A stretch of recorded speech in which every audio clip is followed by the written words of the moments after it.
Chester, the Almost Pirate, written by Anne P. Borrmann and illustrated by Tracy Guzman.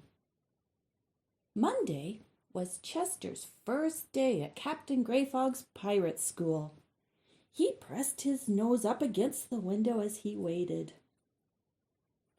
It would be exciting to pick his first mate, and there was an odd assortment of mates to choose from.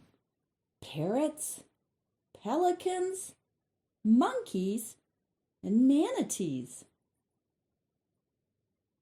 One by one, each pirate in training chose their mate. When it was finally Chester's turn, there were only two choices left: Davy, a sea monster, or Roger, the octopus, who looked too jolly to be a pirate's mate. The sea monster was very big, so Chester settled on the octopus. It wasn't so bad. Roger could carry Chester's lunchbox, backpack, and coat all at once. Tuesday morning, the class climbed aboard the Sea Dragon. Crusty Captain Grey-Fogg scowled at his new crew. "Swab the decks," he boomed. Chester filled his bucket with water, while Roger added 8 sudsy scoops of sea foam. The more water Chester added, the more foam spilled over onto the deck. Roger made a foamy beard. Chester laughed. Captain Grey-Fogg frowned. He did not think it was funny. He waved his hook. He stomped his foot.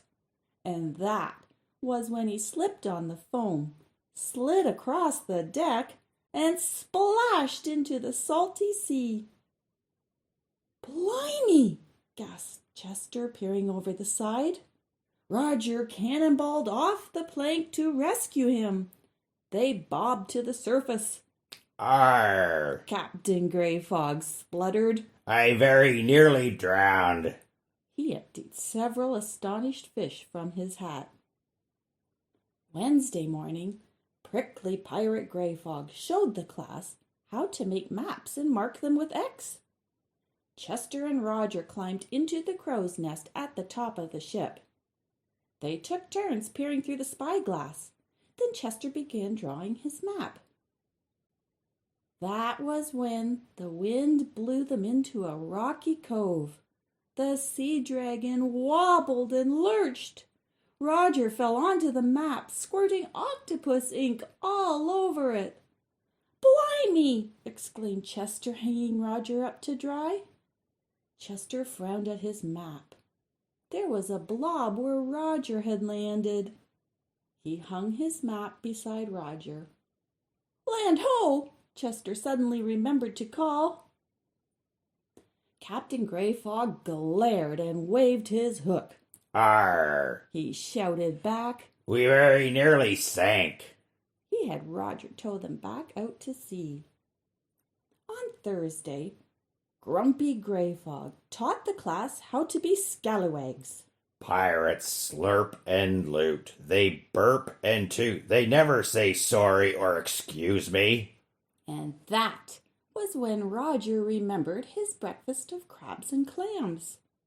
He let out a tremendous toot, which shot him backwards into Captain Grey-Fogg's wooden leg. The captain toppled over. "Arr!" he shouted. "You very nearly broke my wooden leg." He glared and waved his peg leg about. Friday was the best class, treasure burying. The class used their maps to bury treasures.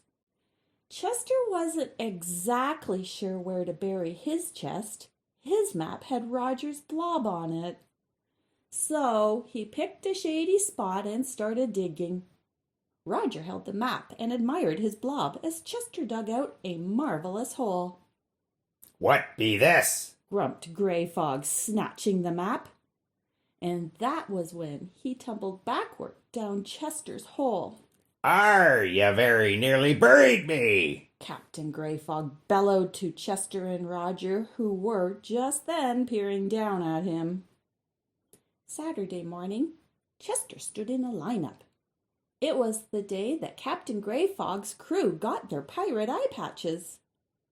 Chester was excited as he waited and waited, but no one called his name. No one gave Chester an eye patch. He had not become a pirate. Chester slumped onto a bench. Roger plopped beside him. They watched everyone try on eye patches, and Chester felt sad. He really wanted to be a pirate. And that was when Captain Grey-Fogg held up Chester's map.